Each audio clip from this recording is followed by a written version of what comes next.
Yes. Sample problem 20। अगला सवाल, calculate electric field due to charge rod having total charge Q spread uniformly on a rod of length 12 at a point P along perpendicular bisector of length of rod at a distance R from center of rod। देखो थोड़ा सा change हो गया, ये सवाल और पिछला सवाल दोनों क्वेश्चंस बच्चों रॉड पर ही बेस्ड है। ये वाला सवाल और ये वाला सवाल दोनों रॉड पर है। देखो दोनों ही रॉड पर है, ये भी रॉड पर है, लेकिन इसमें रॉड की लंबाई, रॉड की लेंथ की लाइन पे ये पॉइंट था जिस पॉइंट पर इलेक्ट्रिक फील्ड निकालना था हमको। वो रॉड की लंबाई पे था, लेंथ पे था, रॉड की लेंथ के अलोंग एक पॉइंट था जिस पॉइंट पर इलेक्ट्रिक फील्ड निकालना चाहते। लेकिन यहां पर हमको बोला है रॉड की लंबाई का परपेंडिकुलर बाइसेक्टर। देखो यहां पर शब्द क्या है, यहां पे शब्द है बच्चों calculate electric field due to rod. Okay, calculate electric field due to rod, charge rod having total charge Q spread uniformly on a rod of length 12 at a point P along perpendicular bisector of the length of rod at a distance R from center of rod। तो देखो यहां की situation थोड़ी different हो गई। तो देखो अब क्या हुआ, ये रॉड है बच्चों, ठीक है,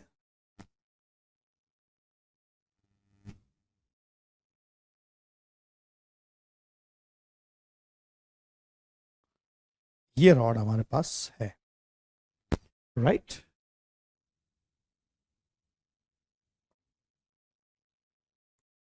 चेक करें, इस रॉड पर पॉजिटिव चार्ज स्प्रेड है,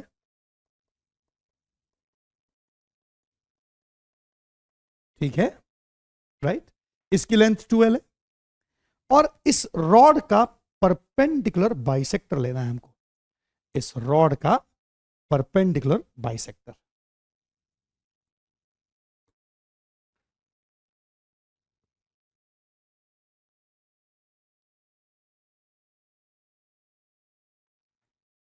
मतलब ये हो गया परपेंडिकुलर बाइसेक्टर रॉड का, ठीक बात। और इस परपेंडिकुलर बाइसेक्टर पे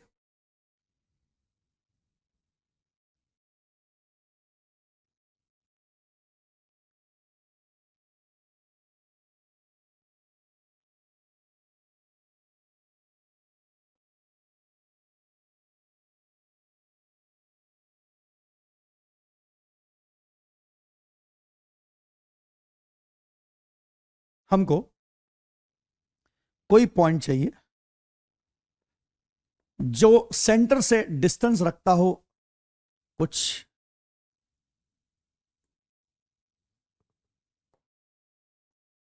सपोज ये पॉइंट ले लेते हैं, यहां ये पॉइंट है P, इस पॉइंट पर हमको इलेक्ट्रिक फील्ड की इंटेंसिटी चाहिए इसकी वजह से। तो थोड़ा फर्क हो गया ना, पिछली बार रॉड की लेंथ पे पॉइंट था, अब की बार रॉड की लेंथ पे नहीं है, रॉड के लंबाई के परपेंडिकुलर बाइसेक्टर पे R डिस्टेंस पर है, ठीक बात है। तो देखिए ये लेंथ ऑफ रॉड हो गई 12, सेंटर ऑफ द रॉड से इस तरफ L डिस्टेंस है और इस तरफ भी L डिस्टेंस है, ओके। और ये डिस्टेंस हो गया बच्चों स्मॉल r, यहां से यहां तक का डिस्टेंस, ठीक है, सेंटर से लेकर यहां तक का डिस्टेंस हो गया स्मॉल r। तो हमको इंटेंसिटी ऑफ इलेक्ट्रिक फील्ड इस पोजीशन पे चाहिए, ओके।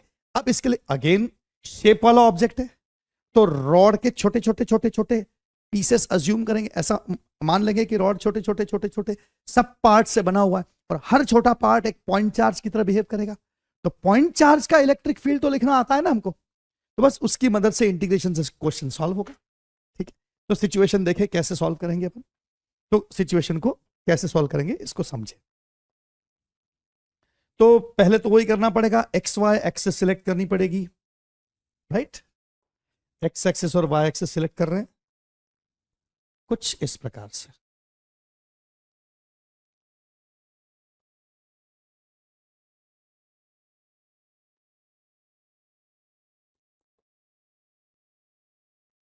ये हमारे लिए एक्स एक्सेस का काम करेगा और ये वाई एक्सेस का काम करेगा,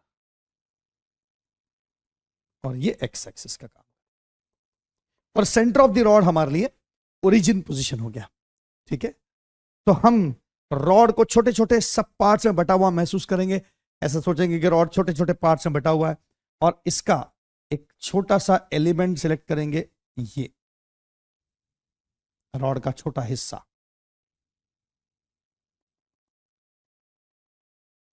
जो एक्स डिस्टेंस पर है यहां से, और इसकी जो विड्थ है वो है dx। तो ये है dx, वेरी स्मॉल विड्थ। तो ऐसे ये जो नीला पार्ट शो किया है मैंने, ये छोटा सा हिस्सा, ये रॉड का छोटा सा एलिमेंट है, और ऐसे छोटे छोटे छोटे छोटे छोटे छोटे सब पार्ट्स, इनफाइनाइट सब पार्ट्स से मिलकर ये एंटायर रॉड बना हुआ है। ये पूरा रॉड इस प्रकार से क्रिएटेड है। ओके, ठीक बात हो गई। तो अब इस छोटे से एलिमेंट की वजह से हमको पहले इलेक्ट्रिक फील्ड निकालना है, और फिर इंटीग्रेट करके पूरे रॉड की वजह से निकालना है। प्रोसेस तो सेम जैसा हमने पहले सोचा। तो अब जरा चेक करें, इसको हम लिखेंगे कैसे और सॉल्व कैसे करेंगे। तो स्टेप नंबर 1, तो इसमें स्टेप नंबर 1 लिखेंगे,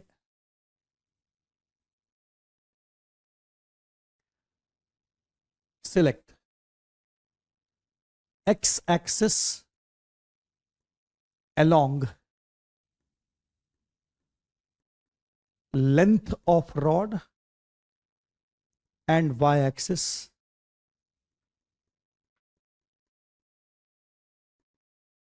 perpendicular bisector of rod।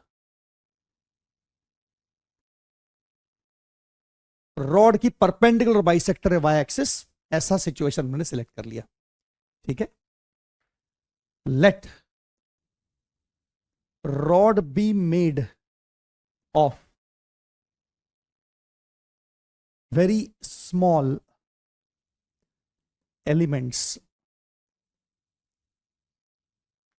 and one such small element of rod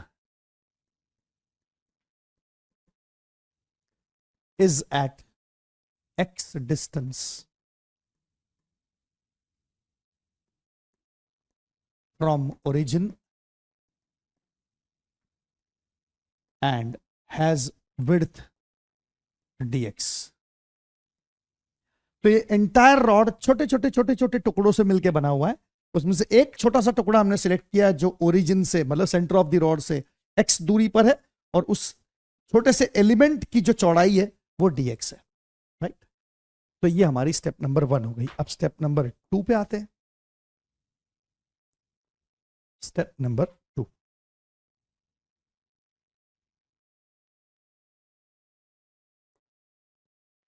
तो स्टेप 2 पे आते हैं अपन। स्टेप 2 में लिख सकते हैं अपन,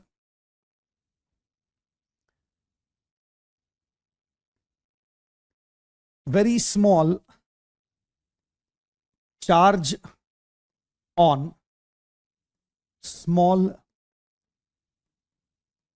एलिमेंट ऑफ रॉड। रॉड का जो छोटा सा एलिमेंट है dx लेंथ का, उस पर कितनी चार्ज वैल्यू है वो निकाल लिए। तो वो हम इस तरह से लिख सकते हैं कि lambda is equal to D Q upon D X. Very small charge D Q निकालना है ना, very small charge D Q on small element of rod. तो डी क्यू डी एक्स पर है तो D Q by D X, और इसी को लिख सकते हैं क्यू बाई 12। तो यहां से डी क्यू की वैल्यू आ जाती है Q by 12 into D X. और ये बच्चों हम ऐसे भी ला सकते थे कि 2l लेंथ पर q चार्ज है, तो dx लेंथ पर कितना चार्ज है, हम इस तरह भी ला सकते थे रूल ऑफ 3 लगा के। 2l लेंथ पर q चार्ज है तो dx पर कितना, तो भी आंसर सेम ही आता। और लैम्डा डिफाइन करके भी ला सकते हैं। तो दोनों तरीकों से very small element of rod पर चार्ज की वैल्यू आ गई। अब ये जो छोटा सा हिस्सा है ये इलेक्ट्रिक फील्ड क्रिएट करेगा उस पॉइंट P पर। सही है, तो जरा चेक करें, पहले इस डायग्राम में चेक कर ले, इस डायग्राम में चेक करें। ये जो वेरी वेरी स्मॉल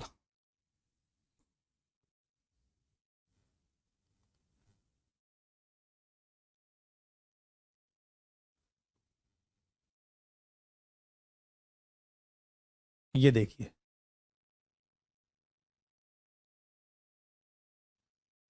ये जो बहुत स्मॉल, बहुत ही छोटा सा, ठीक है, आपको एलिमेंट नजर आ रहा है, ये छोटा सा एलिमेंट इस पोजीशन पर कुछ तो इलेक्ट्रिक फील्ड क्रिएट करेगा। तो वो इलेक्ट्रिक फील्ड हम इस प्रकार से डिफाइन कर देंगे, इस प्रकार से। क्या आपको नजर आया? तो इलेक्ट्रिक फील्ड डिफाइन हो जाएगा बहुत इजी वे में। देखें इलेक्ट्रिक फील्ड कैसे डिफाइन होगा। तो इलेक्ट्रिक फील्ड को मैं इस कलर से रिप्रेजेंट कर देता हूं। तो यस, तो ये स्मॉल इलेक्ट्रिक फील्ड मैंने ड्रॉ किया है इस प्रकार से। स्मॉल इलेक्ट्रिक फील्ड को मैंने इस प्रकार रिप्रेजेंट कर दिया, डीई वेक्टर। ये स्मॉल इलेक्ट्रिक फील्ड क्रिएट हुआ इस छोटे से एलिमेंट की वजह से, राइट? ओके, तो इस इलेक्ट्रिक फील्ड को मैं पहले लिखने जा रहा हूं। तो उसके लिए मुझे डिस्टेंस चाहिए, ओके, ये वाला डिस्टेंस, यहां से लेकर यहां तक का डिस्टेंस। तो चूंकि ये वाला डिस्टेंस x है, राइट, और ये वाला डिस्टेंस r है, और आपको एक राइट एंगल ट्रायंगल नजर आ रहा है, तो इस राइट एंगल ट्रायंगल में पाइथागोरस थ्योरम लगा के ये जो x डिस्टेंस है और ये जो r डिस्टेंस है, तो फिर ये हाइपोटेन्यूज का डिस्टेंस कितना हो जाएगा? Under root of are square plus x square. सही है, under root of are square plus x square, इतना डिस्टेंस ये पाइथागोरस थ्योरम से निकाला है मैंने। क्या क्लियर है बच्चों? आसान सी बात है। ट्रायंगल नजर आया आपको, राइट एंगल ट्रायंगल। ये ब्लू लाइन, ये वाला रॉड का ब्लू हिस्सा, और ये व्हाइट लाइन, ये एक राइट एंगल ट्रायंगल है जिसमें यहां से यहां तक का डिस्टेंस r है और यहां से यहां तक x है। तो फिर ये डिस्टेंस कितना होना चाहिए? R square plus x square का अंडर रूट। सिंपल थॉट, ठीक है। तो अगर ये डिस्टेंस है तो फिर डीई जो स्मॉल इलेक्ट्रिक फील्ड है उसको डिफाइन करना तो मेरे लिए बाएं हाथ का खेल हो गया। बहुत आसान सी बात हो गई। तो स्टेप नंबर 3 को चेक कर ले बच्चों। स्टेप नंबर 3, तो स्टेप नंबर 3 में लिख रहा हूं small electric field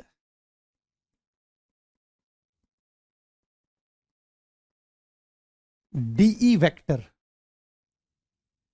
due to small element at point P। जो पॉइंट P सिलेक्ट किया वो पॉइंट P जिस डिस्टेंस पे है वो डिस्टेंस है under root R square plus x square. तो बाकी पूरे रॉड को नेग्लेक्ट कर दो बच्चों, और केवल बाकी पूरे रॉड को हटा के केवल ध्यान दो उस छोटे से एलिमेंट पे। बाकी पूरा रॉड आपके दिमाग से गायब कर दो, ठीक है। एंटायर रॉड को गायब कर दो, केवल इस छोटे से एलिमेंट, छोटे से पार्ट पर ध्यान दो। रॉड का केवल उतने हिस्से पर ध्यान दो जो dx लेंथ का है।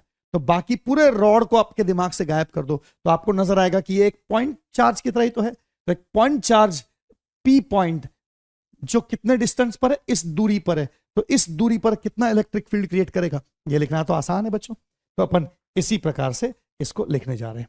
तो इलेक्ट्रिक फील्ड को लिखने जा रहा हूं मैं, जरा चेक करें इलेक्ट्रिक फील्ड कैसे लिख रहा हूं। तो डीई वेक्टर का मॉड वैल्यू ये हो जाएगा 1/4 pi epsilon 0 into charge D Q, और डिस्टेंस क्या है? R square plus x square का अंडर रूट का स्क्वायर। तो अंडर रूट का स्क्वायर करेंगे तो रूट हट जाएगा, ठीक बात है, सिंपल थॉट। ये हो गया वेरी स्मॉल इलेक्ट्रिक फील्ड। अब ऐसे इलेक्ट्रिक फील्ड्स हर एलिमेंट यूज करे, हर एलिमेंट अप्लाई करेगा पी पॉइंट पर। देखो पी पॉइंट पर कितने सारे इलेक्ट्रिक फील्ड्स आएंगे, और देखो वो सेम डायरेक्शन में आएंगे क्या? तो देखो अगर ये एलिमेंट में इस कोने पर लेता हूं, इस कॉर्नर पे लेता हूं, राइट, रॉड के एक कोने पे एलिमेंट लेता हूं, इस कोने पे एलिमेंट लेता हूं, तो इस कोने से इस पॉइंट P को मिलाने वाली जो लाइन होगी वो लाइन इस डायरेक्शन की होगी। तो इलेक्ट्रिक फील्ड की डायरेक्शन इधर नहीं होगी बल्कि इधर होगी। क्या आपको ध्यान आ रहा है? इसको मिलाने वाली जो लाइन होगी, राइट, है ना, ये जो रॉड है, इस रॉड पर चार्जेस स्प्रेड आउट है, और इस रॉड के इस कोने पर अगर मैं एलिमेंट लेता हूं, इस रॉड के आखिरी कोने पर यहां पर एलिमेंट लेता हूं, इस जगह, तो इस जगह से जो इस पॉइंट पर इलेक्ट्रिक फील्ड क्रिएट होगा उसके लिए मुझे इस पॉइंट को P को इससे जोड़ना पड़ेगा ना। तो ये जो लाइन आएगी, ये लाइन इस रेड लाइन से तो अलग आएगी ना, यानी इलेक्ट्रिक फील्ड की डायरेक्शन डिफरेंट आएगी। क्या आपको नजर आ रहा है कि जब मैं अलग अलग जगह एलिमेंट लेता चलूंगा, राइट, तो मुझे अलग अलग डायरेक्शंस में इलेक्ट्रिक फील्ड्स मिलेंगे। क्या आपको ये बात समझ में आ रही है? ठीक है ना। इधर मैं बना के दिखा रहा हूं आपको, तो बात अच्छी तरह से और पकड़ में आ जाएगी। मैं इस तरफ बना के दिखा रहा हूं, देखो आपको एक रफ में बना के दिखा रहा हूं स्केच, है ना, रफ स्केच बना के दिखा रहा हूं, जरा चेक करें बच्चों। देखो, अगर ऐसा मेरे पास रॉड है, ठीक है, ओके, और इस रॉड पर ऐसा चार्ज स्प्रेड है बच्चों, और इस पॉइंट पर इलेक्ट्रिक फील्ड डिफाइन करना है। तो देखो, अगर मैं एक एलिमेंट यहां लेता हूं तो इसकी वजह से इलेक्ट्रिक फील्ड की डायरेक्शन जो आएगी वो इस तरफ आएगी, सही है, ठीक है। लेकिन अगर मैं अपना एलिमेंट जो है वो इधर लेता हूं तो इस एलिमेंट की वजह से इस पॉइंट पर इलेक्ट्रिक फील्ड की डायरेक्शन बच्चों इस तरफ आएगी, राइट। अगर मैं अपना एलिमेंट इधर लेता हूं, छोटा सा रॉड का हिस्सा इस जगह लेता हूं, तो इस जगह की वजह से इलेक्ट्रिक फील्ड की डायरेक्शन जो आएगी वो इस तरफ आएगी। आपको दिख रहा है? हर छोटा हिस्सा, रॉड का हर छोटा हिस्सा अलग अलग डायरेक्शन में इलेक्ट्रिक फील्ड लगाएगा, तो हर छोटे हिस्से का इलेक्ट्रिक फील्ड का डायरेक्शन डिफरेंट आएगा, राइट। क्या ये कॉन्सेप्ट आपके समझ में आ रहा है? तो रॉड का हर छोटा हिस्सा जो इलेक्ट्रिक फील्ड क्रिएट करेगा बच्चों, वो electric field different different direction का क्रिएट होगा। इस प्रकार से अलग अलग डायरेक्शन में इलेक्ट्रिक फील्ड क्रिएट होंगे।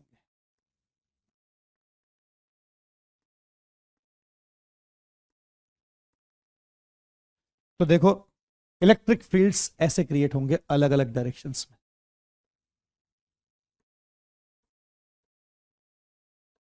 आपको नजर आ रहा है? ऐसे अलग अलग डायरेक्शन में इलेक्ट्रिक फील्ड स्प्रेड आउट होंगे, राइट, ओके। तो इन सब को हम सीधे डायरेक्टली ऐड नहीं कर सकते, क्योंकि इलेक्ट्रिक फील्ड वेक्टर क्वांटिटी है। तो वेक्टर्स जो है वो डायरेक्शन के साथ ट्राइंगल लॉ यूज करके ऐड होते हैं। तो इसमें हमको कुछ टेक्निक लगानी पड़ेगी जिससे हमारा काम इजी हो जाए, राइट। और उसका नाम है रिजोल्यूशन। हमको इलेक्ट्रिक फील्ड रिजॉल्व करना पड़ेगा along X axis, along Y axis.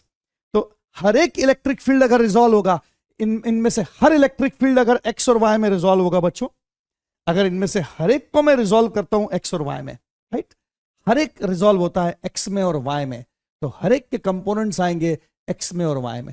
हर कोई रिजॉल्व होगा एक्स में और वाई में, तो हर किसी के कंपोनेंट्स आएंगे। तो देखो, हर किसी के एक्स कंपोनेंट तो एक ही लाइन पे आएंगे, चाहे इस तरफ हो चाहे इस तरफ हो। हर किसी के जो एक्स कंपोनेंट है वो एक तरफ आएंगे और वाई कंपोनेंट्स एक तरफ आएंगे। तो सारे एक्स कंपोनेंट और वाई कंपोनेंट अलग अलग ऐड हो जाएंगे। क्या बात पकड़ में आ रही है? लॉजिक ध्यान में आया? तो ये जो रॉड के छोटे छोटे छोटे छोटे सब पार्ट्स है, हर एक की वजह से इलेक्ट्रिक फील्ड की डायरेक्शन डिफरेंट डिफरेंट है। तो हर एक इलेक्ट्रिक फील्ड, छोटा इलेक्ट्रिक फील्ड रिजॉल्व हो जाएगा एक्स और वाई में। तो सबके एक्स का एडिशन और सबके वाई का एडिशन।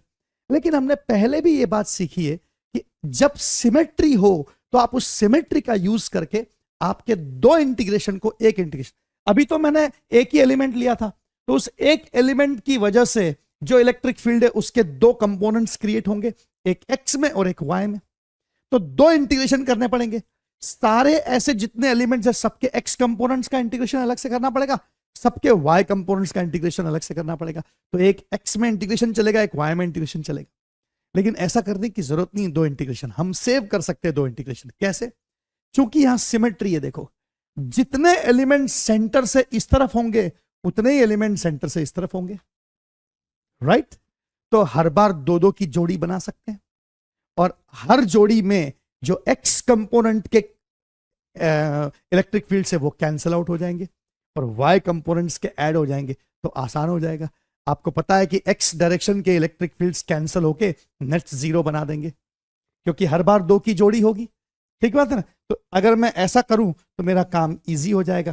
तो इसलिए काम को आसान बनाने के लिए, इजी करने के लिए हम इस प्रकार की सोच लेकर चल रहे हैं। देखो, हमको क्या करना है। तो देखो, स्मॉल इलेक्ट्रिक फील्ड हमने डीई वेक्टर की वैल्यू निकाल ली। लेकिन हम जानते हैं कि एलिमेंट्स रॉड पर अलग अलग जगह पर है और हर एलिमेंट का इलेक्ट्रिक फील्ड अलग डायरेक्शन का है। तो इस बार हमको वेक्टर एडिशन की जरूरत पड़ेगी। तो उसके लिए हमको क्या करना पड़ेगा, जरा चेकआउट करें। इस प्रकार से हम काम करेंगे उसके लिए। देखिए, हमको लिखना पड़ेगा बच्चों स्टेप नंबर 4 में, स्टेप नंबर 4 में, as different elements of rod create electric field at P in different directions.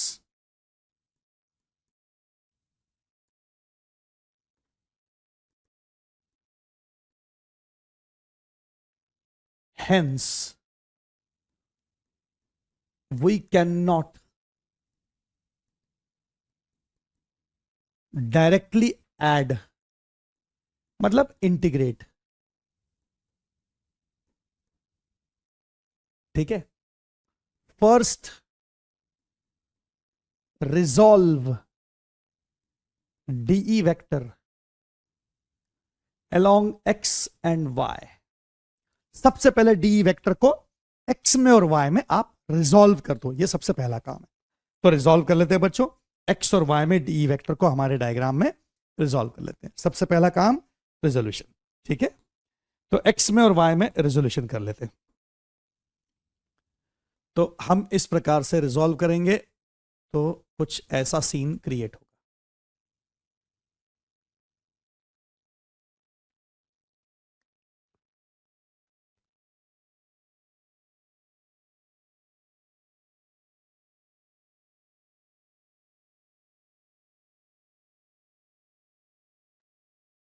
ये मैंने रिजॉल्व करके दिखा दिया आपको, इस प्रकार से रिजॉल्व होगा।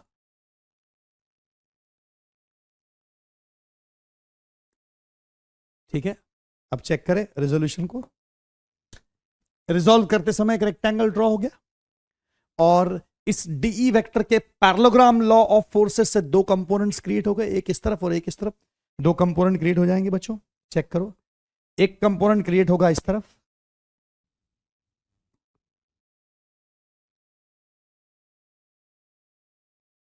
एक इस तरफ कंपोनेंट क्रिएट हो जाएगा, एक कंपोनेंट इस तरफ क्रिएट होगा। ऐसे दो कंपोनेंट्स क्रिएट हो गए, एक इस डायरेक्शन में क्रिएट हुआ, एक इस डायरेक्शन में क्रिएट हुआ, दो कंपोनेंट्स आ गए।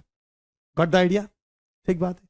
ये कंपोनेंट एक्स कंपोनेंट हो गया डीई एक्स, ये कंपोनेंट वाई कंपोनेंट हो गया डीई वाई। ऐसे दो कंपोनेंट्स क्रिएट हो गए डीई एक्स और डीई वाई, राइट। अब अगर मैं एक एलिमेंट लेने की, अगर मैं एक ही एलिमेंट लेता हूं तो यहां से लेकर यहां तक सारे एलिमेंट्स के लिए मुझे दो इंटीग्रेशन परफॉर्म करने पड़ेंगे, एक डीई एक्स का और एक डीई वाई का। तो दो बार इंटीग्रेट करना पड़ेगा, राइट। मैं दो इंटीग्रेशन बचाना चाहता हूं तो मैं क्या करूं, मैं दो सिमेट्रिक एलिमेंट्स ले लूं। देखो कैसे, मैं जैसा मैंने x डिस्टेंस यहां लिया है ना, बिल्कुल वैसा ही बच्चों x डिस्टेंस यहां ले लूं और यहां पे भी एक छोटा सा एलिमेंट क्रिएट कर दूं। तो मैंने दो सिमेट्रिक एलिमेंट्स ले लिए, एक जैसे एलिमेंट्स ले लिए, दो सिमेट्री में एलिमेंट्स ले लिए। ठीक बात है। और अब इस सिमेट्रिक एलिमेंट के लिए मैं फिर से कुछ इस प्रकार का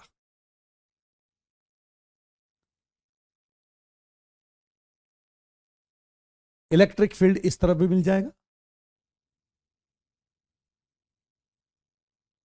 तो मुझे दो इलेक्ट्रिक फील्ड मिल गए, एक इस तरफ और एक इस तरफ। ये सेकंड इलेक्ट्रिक फील्ड मिला मुझे जो इस डायरेक्शन में डीई वेक्टर होगा। तो दो डीई वेक्टर हो गए। इस डीई वेक्टर को भी रिजॉल्व करूंगा बच्चों, तो इसका ठीक वैसे ही रिजोल्यूशन होगा। तो इसके भी दो कंपोनेंट्स क्रिएट होंगे, एक डीई एक्स और एक डीई वाई। ऐसे दो कंपोनेंट्स इसके भी आ जाएंगे, इसका भी रेक्टेंगल क्रिएट होगा। क्या बात पकड़ में आ गई? तो देखो दोनों के डीई एक्स जो है वो एक दूसरे को नलीफाई कर देंगे, क्योंकि अगर मैंने सिमेट्री में लिए हैं तो डीई की वैल्यू तो सेम होगी, तो कंपोनेंट्स की वैल्यू भी आइडेंटिकल होगी। तो जो डी एक्स है वो अपोजिट होने से कैंसिल हो जाएंगे और जो डीई वाई है वो 2DEY जुड़कर हो जाएगा। तो अगर मैं दो दो की जोड़ी लूं, यहां से लेकर सेंटर से सेंटर से अलग अलग डिस्टेंस पे मैं दो दो की जोड़ियां लेता चलूं, तो एक तो पूरा रॉड बनाने में दो दो की जोड़ी कामयाब हो जाएगी, और हर दो जोड़ी के लिए जो एक्स कंपोनेंट्स है वो कैंसल आउट हो रहे हैं। इसका मतलब एक्चुअली एक्स में नेट फील्ड 0 आएगा और केवल वाई का फील्ड रहेगा, तो एक इंटीग्रेशन से काम हो जाएगा। क्या मेरी बात आप तक पहुंच गई बच्चों? सिंपल थॉट है, राइट? तो इस प्रकार से मैं दो दो की जोड़ी लेकर काम कर रहा हूं ताकि मैं सिर्फ एक इंटीग्रेशन में मेरा काम कंप्लीट कर दूं। अब मुझे सिर्फ एक इंटीग्रेशन सॉल्व करना है, अब मुझे दो इंटीग्रेशन की जरूरत नहीं है, मैं सिर्फ एक इंटीग्रेशन में अपना काम पूरा कर लूंगा। First resolve D vector along X and Y and select two identical elements of rod symmetric to y axis। ठीक बात है, दोनों सिमेट्रिक टू y axis है, ठीक है। Then each element apply DE vector as shown at P, but on resolving the X component cancels। इसलिए केवल Y component में इंटीग्रेशन का काम बच जाएगा, और इसलिए हमारा आंसर जो है वो कुछ इस प्रकार का होगा। तो बच्चों हम केवल एक इंटीग्रेशन से हमारा काम पूरा कर लेंगे, तो नेट फील्ड निकालने का काम हो जाएगा। Net field at P point पर नेट फील्ड निकालने के लिए अब हम डायरेक्टली लिख सकते हैं integration of 2 times DE Y. सही है, क्योंकि दोनों दो जो की जोड़ी ली थी तो दोनों के y कंपोनेंट जुड़ रहे थे, तो 2 टाइम्स DE वाई हो जाएगा। ठीक है, यानी हमें क्या मिलेगा, तो हमें E की वैल्यू मिल जाएगी integration of 2 times DE Y. तो DE वाई की वैल्यू क्या होगी वो मैं यहां लिख के दिखा रहा हूं आपको। देखो, ये जो DE वाई कंपोनेंट है उसकी वैल्यू में लिखना सिखा रहा हूं, है ना? तो देखो बहुत इजी है, बहुत आसान है, जरा चेक कर लो। अगर सपोज ये एंगल मैं थीटा सिलेक्ट कर लूं, तो इधर वाला एंगल भी थीटा ही होगा। तो DE का थीटा से चिपका हुआ जो DE वाई कंपोनेंट है वो DE कॉस थीटा कंपोनेंट होगा, और जो एक्स कंपोनेंट है वो DE साइन थीटा होगा। क्या पकड़ में आ गई बात? ठीक बात है, राइट? अगर मैंने ये एंगल थीटा सिलेक्ट कर लिया तो DE एक्स कंपोनेंट जो है वो DE साइन थीटा होगा, और DE वाई कंपोनेंट जो है DE कॉस थीटा होगा, क्योंकि एंगल से चिपका हुआ जो कंपोनेंट क्रिएट होता है वो कॉस क्रिएट होता है। तो DE cos theta y component होगा और DE sin theta x component होगा। क्लियर है सिचुएशन? ठीक है, तो इसलिए मुझे cos कंपोनेंट्स का इंटीग्रेशन सॉल्व करना है। तो अब काम आसान हो गया, तो इसलिए मुझे 2DE का मॉड cos थीटा सॉल्व करना है। तो इसलिए नेट फील्ड हो जाएगा 2DE की जगह, DE की जगह हम स्टेप नंबर 3 में ऑलरेडी इलेक्ट्रिक फील्ड डिफाइन कर चुके हैं बच्चों। ये देखो DE की वैल्यू हम डिफाइन कर चुके हैं, ये K हो गया 1/4πε0। DQ की वैल्यू Q/2L × dx है अपॉन दिस वैल्यू, राइट? तो इसलिए इंटीग्रेशन इस प्रकार से सॉल्व हो जाएगा। तो यहां मुझे मिलेगा 2 टाइम्स DE की जगह 1/4πε0 DQ अपॉन r² + x² के अंडर रूट का स्क्वायर इंटू कॉस थीटा। ये इंटीग्रेशन सॉल्व होते ही आंसर आ जाएगा। तो इस इंटीग्रेशन को हमको सिंप्लीफाई करना है, तो अब मैं इंटीग्रेशन को इधर सिंप्लीफाई करने जा रहा हूं, राइट? तो इस इंटीग्रेशन को सिंप्लीफाई कर रहा हूं कुछ इस तरह से।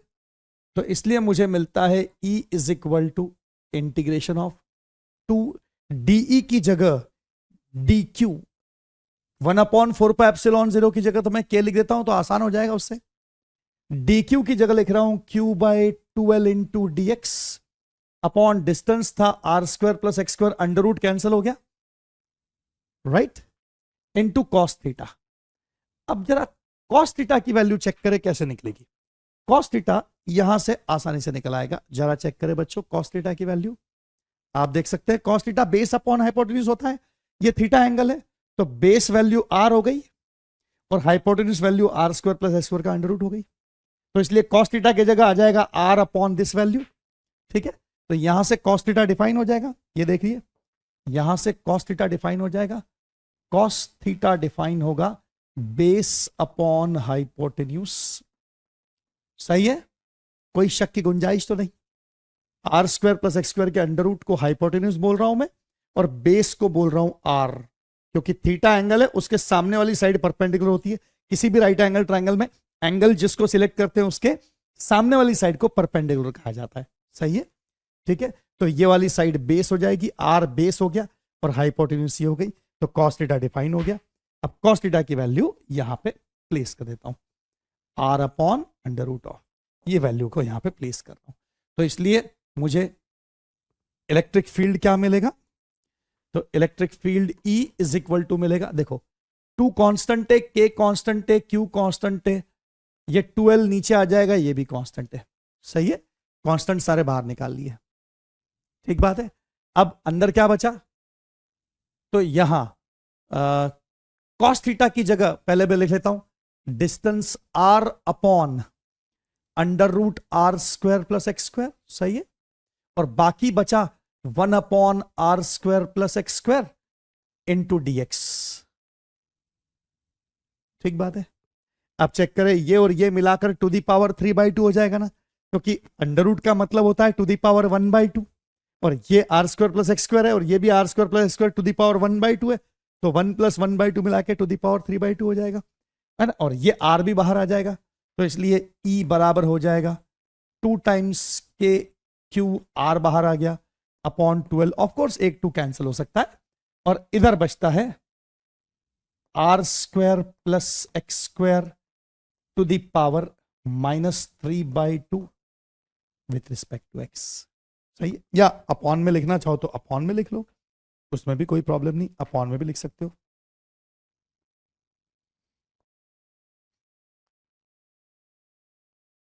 तो ये ऐसे भी लिखा जा सकता है, अगर मैं अपॉन में लिखना चाहूं तो अपॉन में भी लिख सकता हूं, dx upon are square plus x square to the power 3/2। Okay, इस प्रकार से भी लिख सकता हूं इसको। अब ये इंटीग्रेशन सॉल्व होते ही आंसर आ जाएगा, कोई खास बात नहीं है इसमें। तो इसको सॉल्व करने के लिए हम सबसे पहले ये सिलेक्ट कर लेते हैं x is equal to R tan theta. अब ये कहीं मन से सिलेक्ट नहीं किया है, अगर आप पीछे देखेंगे तो एक्चुअली इस डायग्राम में आपको नजर आ जाएगा कि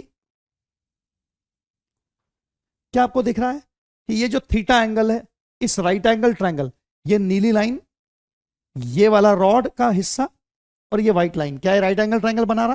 तो इस राइट एंगल ट्रायंगल में थीटा एंगल के सामने वाली साइड एक्स है, तो परपेंडिकुलर एक्स हो गया और बेस आर हो गया, तो इसलिए perpendicular X upon base R बराबर x/r बराबर tan थीटा होगा ना, तो x की वैल्यू r tan थीटा ही तो होगी, कुछ नया काम नहीं किया हमने, राइट। तो ये हम यहां यूटिलाइज कर सकते हैं, और यहां यूटिलाइज कर दिया तो हमारा इंटीग्रेशन बहुत इजीली सॉल्व हो जाएगा। चेक करो कैसे सॉल्व होगा इंटीग्रेशन। तो ये इंटीग्रेशन सॉल्व करने के लिए लेट x बराबर r tan थीटा मान लिया, राइट। तो इसको डिफरेंशिएट किया with respect to theta, r तो कांस्टेंट टर्म है, ठीक है ना, x वेरिएबल है और थीटा वेरिएबल है, लेकिन r तो कांस्टेंट है, तो डिफरेंशिएट किया तो r इंटू tan थीटा का डिफरेंशियल होता है sec स्क्वायर थीटा, तो इसलिए dx की वैल्यू क्या आ गई, r sec square theta d theta, ये वैल्यू आ गई dx की। तो dx और x को यहां रिप्लेस कर दो, तो यहां रिप्लेस कर दोगे तो आपको मिलेगा कुछ इस प्रकार की चीज,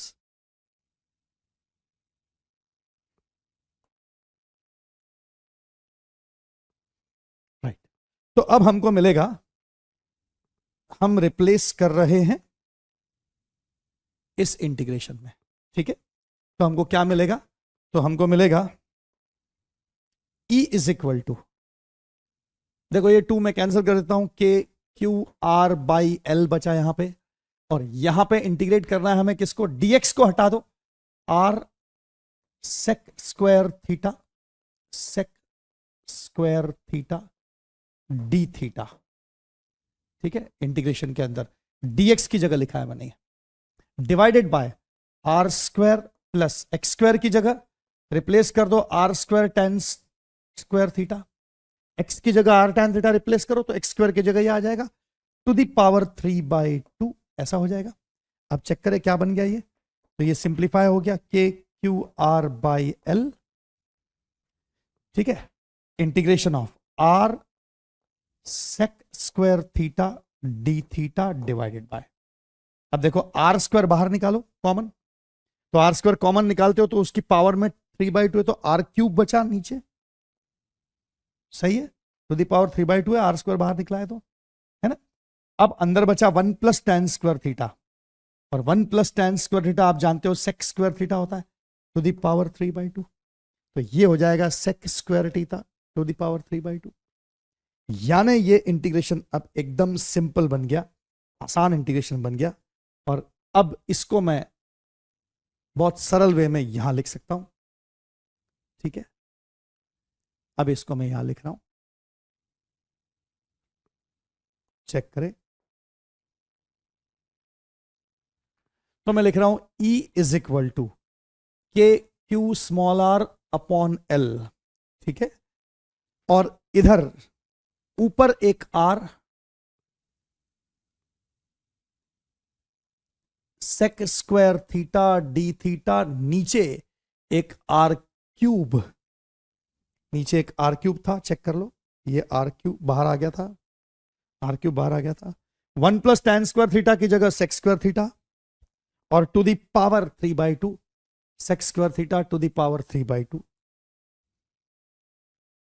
तो 1 प्लस टेन स्क्वायर थीटा की जगह sec square theta to the power 3/2। अब ये सेक क्यूब थीटा बन जाएगा, तो यहां से मुझे मिलेगा k q small r upon l, यहां पर 1 अपॉन आर स्क्वायर, एक आर फिर कट जाएगा यहां से, और इधर ऊपर sec square theta sec cube theta, तो नीचे सेक थीटा बचेगा, तो 1 upon sec theta d theta का इंटीग्रेशन। अब देखो ये सिंपल इंटीग्रेशन हो गया, sec theta 1 by cos theta होता है, कॉस थीटा ऊपर चला गया, तो इसलिए के क्यू अपॉन आर एल, और यहां पे कॉस थीटा का integration with respect to theta, right, तो कॉस थीटा का इंटीग्रेशन आप जानते हो साइन थीटा होता है, तो यहां साइन थीटा आ जाएगा, तो इसलिए E बराबर k q upon r l sine theta. अब साइन थीटा को रिप्लेस करना है, क्योंकि x by r tan theta है ना, तो x by r tan theta है, सही है, तो साइन थीटा क्या होगा, ये परपेंडिकुलर है, ये बेस है, परपेंडिकुलर अपॉन बेस है, तो साइन थीटा क्या होगा फिर, perpendicular x upon hypotenuse, right, तो इसलिए साइन थीटा की जगह, और लिमिट्स भी आएंगी, तो साइन थीटा की जगह मैं लिख दूंगा k q by r l, sine theta की जगह मैं लिखूंगा परपेंडिकुलर अपॉन हाइपोटेन्यूज की जगह r square plus x square का अंडर रूट, और अब लिमिट्स डाल सकता हूं x की, वापस लिमिट्स x के फॉर्म में, मैं थीटा के फॉर्म में भी लिमिट डाल सकता था, लेकिन मैं x के फॉर्म में लाना चाहता हूं ताकि आसानी से लिमिट डल जाए। तो अब लिमिट्स चेक कर लो रॉड के ऊपर, तो रॉड के ऊपर x की लिमिट्स कहां से कहां तक जाएगी, चेक कर लो आप, x की वैल्यूज कहां से कहां तक जाएगी, तो देखो इस एंड से इस एंड तक जाएगी x की वैल्यू, तो x की वैल्यू अगर ये ओरिजिन है तो इस तरफ पॉजिटिव x है और इस तरफ नेगेटिव x है, तो x की इधर मैक्सिमम वैल्यू कहां तक जाएगी, प्लस l, इधर मैक्सिमम वैल्यू कहां तक जाएगी, माइनस l, तो माइनस l से प्लस l, ये x की रेंज हो गई, तो x की रेंज माइनस l से प्लस l, इसमें लिमिट्स में डाल देंगे अपन, और यहां से क्वेश्चन सॉल्व हो जाएगा, ओके। तो अब ये इंटीग्रेशन सॉल्व हो जाएगा इस प्रकार से, तो E is equal to k q by r L, और लिमिट्स होंगी माइनस एल से प्लस एल, तो पहले अपर लिमिट डालना है और फिर लोअर लिमिट डालना है, राइट, तो ये पहले अपर लिमिट डाल दो, x अपॉन x की जगह सॉरी एल, एक्स की जगह एल,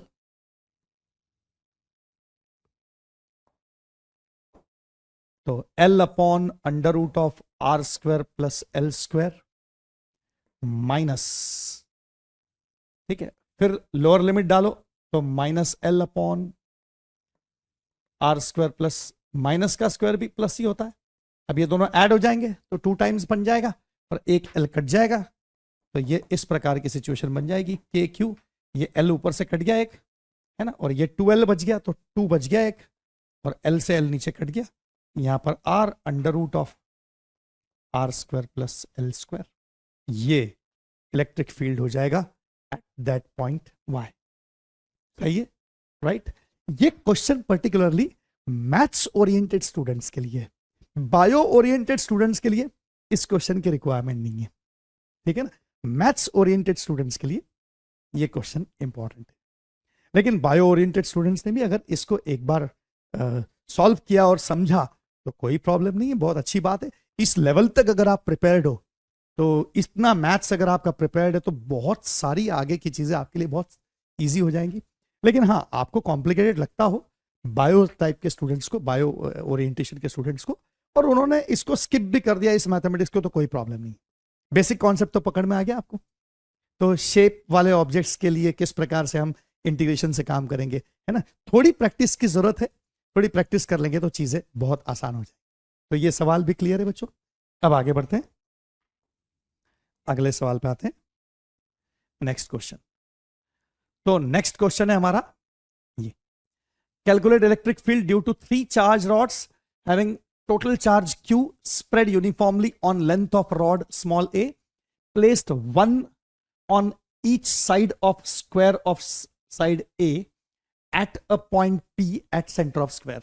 देखो क्या लिखा हुआ है, calculate electric field due to 3 charge rods, आपको 3 चार्ज रॉड्स दिए हुए हैं, ठीक है, electric field due to 3 charge rods, और चार्ज रॉड्स रखे कहां हैं, अच्छा, having total charge q spread uniformly on length of rod a, हर रॉड के ऊपर चार्ज स्प्रेड है क्यू, ठीक है, और उसकी लेंथ ए है, और प्लेस कहां की है, place on one on each side of a square, तो एक स्क्वायर पे प्लेस किए हुए। तो सबसे पहले हम एक स्क्वायर फॉर्म कर लेते हैं, ठीक है, सबसे पहले हम एक स्क्वायर फॉर्म कर लेते हैं।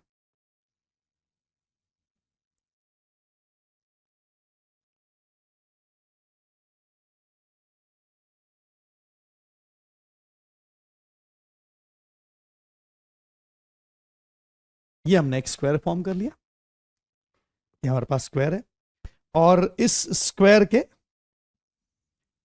3 साइड्स पर, ओके, 3 चार्ज रॉड रखे हुए हैं, इसके 3 साइड्स पर 3 चार्ज रॉड्स रखे हुए, राइट।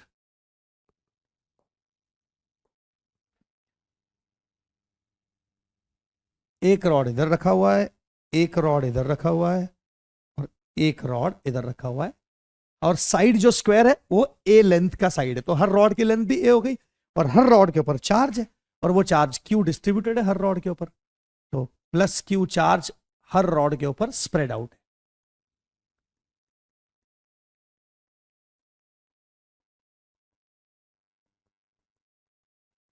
तो इस प्रकार के 3 चार्ज रॉड्स रखे हुए, ठीक है बच्चों, और हर रॉड की लेंथ ए है। Simple thought, right. हमें क्या चाहिए, हमें चाहिए नेट इलेक्ट्रिक फील्ड किस पॉइंट पर, सेंटर ऑफ द स्क्वायर पे, जो स्क्वायर का सेंटर है उस सेंटर पे हमको इलेक्ट्रिक फील्ड चाहिए, जो स्क्वायर का सेंटर है उस सेंटर पॉइंट पे इलेक्ट्रिक फील्ड की वैल्यू हमको चाहिए।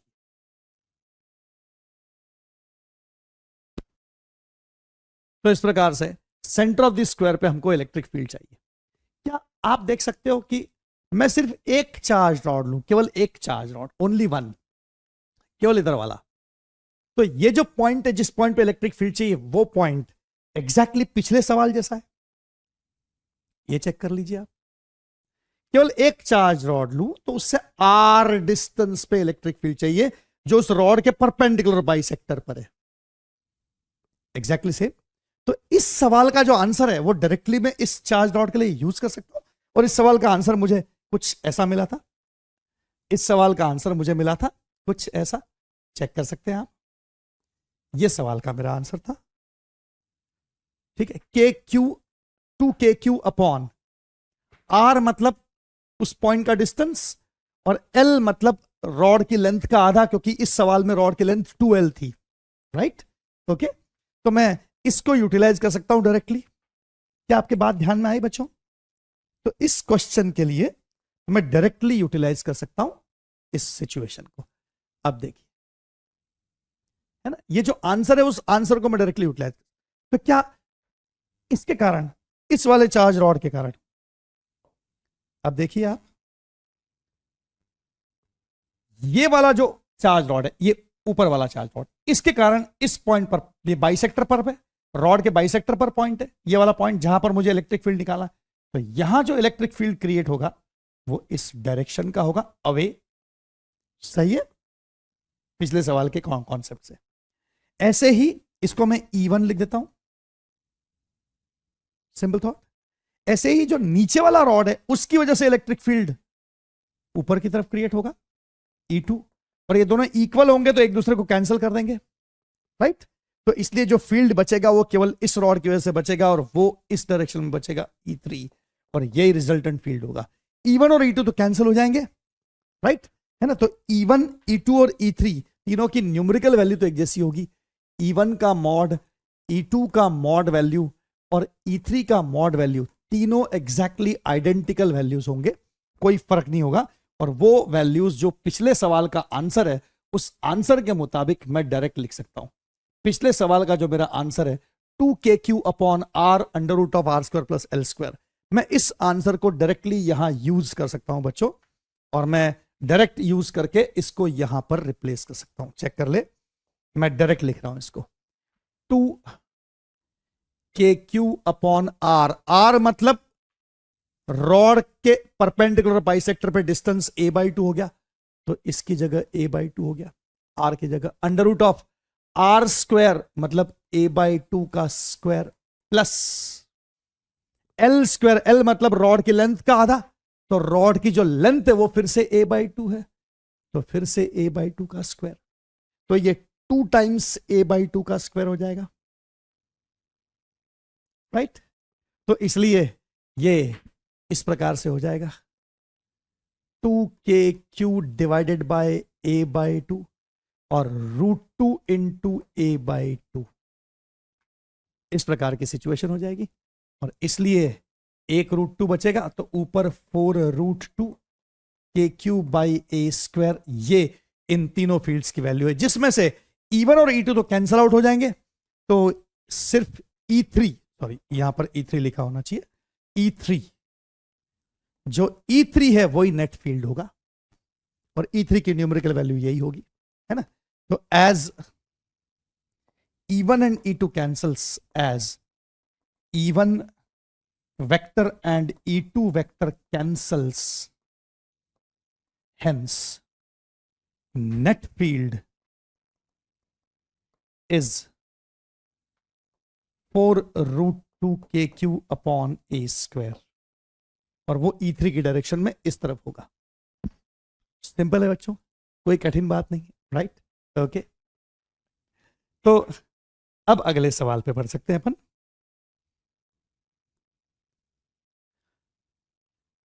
Calculate electric field due to charge ring having charge density lambda at centre of ring. ठीक है, ये बहुत आसान सवाल है, बहुत इजी। ठीक है, एक चार्ज रिंग है, calculate the electric field due to charge ring having charge density lambda at centre of ring, है ना। बहुत ही इजी क्वेश्चन है, जरा चेक करें। हमारे पास एक रिंग है, चार्ज रिंग,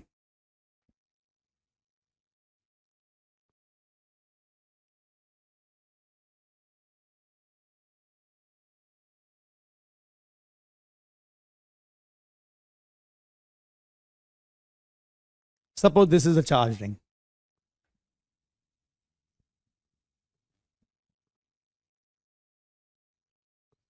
और इस पर चार्ज स्प्रेड है हर जगह,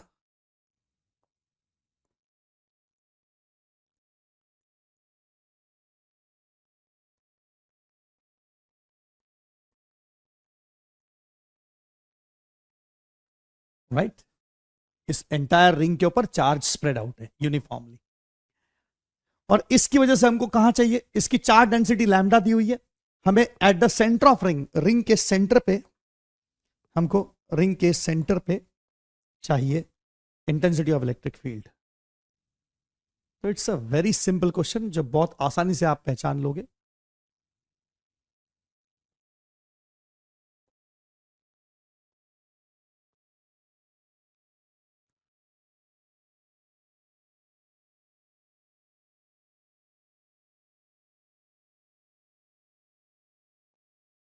अब देखिए, आपको सेंटर पोजीशन पे इलेक्ट्रिक फील्ड चाहिए, राइट, ओके। अगर मैं इस रिंग पर छोटे छोटे सब पार्ट्स लेता चलूं, मैंने एक पार्ट यहां सेलेक्ट किया, ओके, और एग्जैक्टली ऐसा ही आइडेंटिकल एक सब पार्ट मैंने यहां सेलेक्ट किया, तो एग्जैक्टली आइडेंटिकल होने से इसकी वजह से इस पॉइंट पर फील्ड इस डायरेक्शन का क्रिएट होगा और इसकी वजह से इस डायरेक्शन का क्रिएट होगा, और ये दोनों कैंसल आउट हो जाएंगे, राइट। इसी प्रकार से मैं इस तरफ एक छोटा सा पार्ट लेता हूं रिंग का, और इस तरफ भी उतना ही छोटा सा पार्ट लेता हूं रिंग का, तो आप देख सकते हैं कि इस पार्ट की वजह से इलेक्ट्रिक फील्ड इस डायरेक्शन में क्रिएट होगा और उतना ही इलेक्ट्रिक फील्ड इस पार्ट की वजह से इस डायरेक्शन में क्रिएट होगा। क्या आप समझ पा रहे हैं कि एंटायर रिंग जो है वो ऐसे पेयर्स में बांट सकते हैं, दो दो की जोड़ी में बांट सकते हैं, ठीक बात है। यहां से शुरू करें, पहली जोड़ी, दूसरी जोड़ी, तीसरी जोड़ी, चौथी जोड़ी, पांचवी जोड़ी। अगर मैं ऐसे हर जोड़ी का लेता चलूं तो हर जोड़ी की वजह से सेंटर पे इलेक्ट्रिक फील्ड 0 होगा। इसका मतलब एंटायर रिंग की वजह से इलेक्ट्रिक फील्ड 0 होगा। 100%, कोई शक की गुंजाइश तो नहीं, राइट। आसान है क्वेश्चन, ठीक है ना, इसमें तो कुछ करना ही नहीं एक्चुअली। हर छोटा सा हिस्सा जो है रिंग का वो अपना इलेक्ट्रिक फील्ड क्रिएट करेगा सेंटर पे, लेकिन उसका अपोजिट सिरा जो है वो उसके अपोजिट डायरेक्शन में इलेक्ट्रिक फील्ड क्रिएट करेगा, तो सारे ऐसे फील्ड्स कैंसल आउट हो जाएंगे, ठीक बात है ना। तो नेट फील्ड यहां पर 0 होगा, ठीक है ना। As if we select pair of two small elements of a ring which are diametrically opposite to each other, okay। अगर डायमेट्रिकली अपोजिट है ईच अदर के, ऐसे में पेयर्स लेता हूं एलिमेंट्स की। If we select pair of two small elements of ring which are diametrically opposite to each other, then at center net field due to each such pair will be 0। तो हर pair की वजह से center of the ring पे net field जो है वो 0 होगा, क्योंकि हर पेयर में इधर वाला जो पार्ट है वो इस तरफ इलेक्ट्रिक फील्ड अप्लाई करेगा और उसके अपोजिट वाला पार्ट जो है वो उसके अपोजिट फील्ड अप्लाई करेगा, दोनों फील्ड्स एक दूसरे के कैंसिल हो जाएंगे। तो इस वजह से नेट फील्ड एंटायर रिंग की वजह से 0 ही आने वाला है। हेंस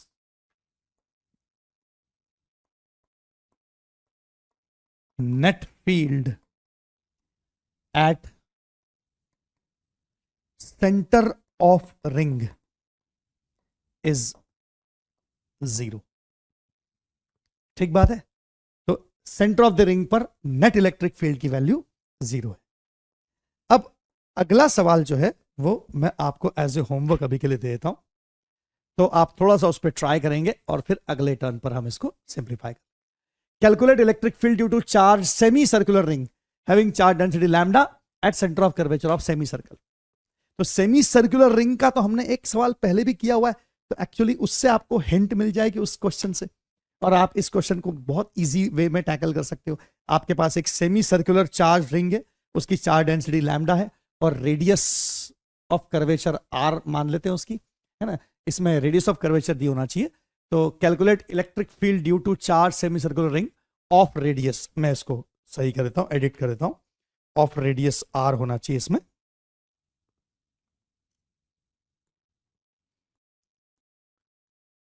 रेडियस दी हुई होना चाहिए। तो due to charge semi circular ring of radius capital R, radius दी हुई होना चाहिए। ओके, तो इस प्रकार का ये क्वेश्चन बन जाएगा।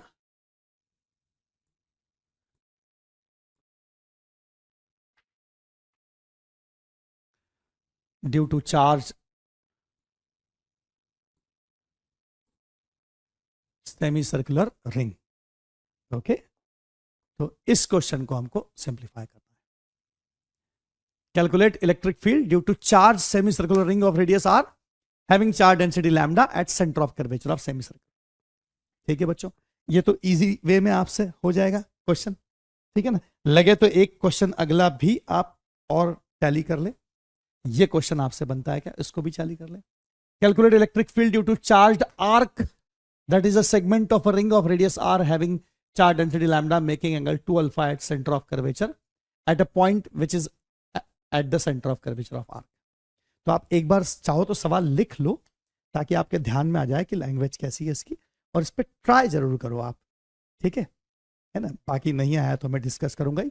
हाँ, इस लेक्चर के अंदर बायो स्टूडेंट्स के लिए ऐसा लग रहा होगा कि थोड़ा मैथमेटिकल पार्ट ज़्यादा है, तो जितना आप मैक्सिमम उसको अक्वायर कर सकते हो, ग्रास्प कर सकते हो, उतना ज़रूर ग्रास्प करो, ठीक है। मैं ये नहीं कहता कि पूरे 100% एंड तक आप उसको फॉलो करें, लेकिन जितना मैक्सिमम कर सको, अगर कर सको तो बहुत अच्छा होगा, क्योंकि आगे की चीज़ें जो है वो आपके लिए उससे आसान हो जाए। ओके, थैंक यू, धन्यवाद।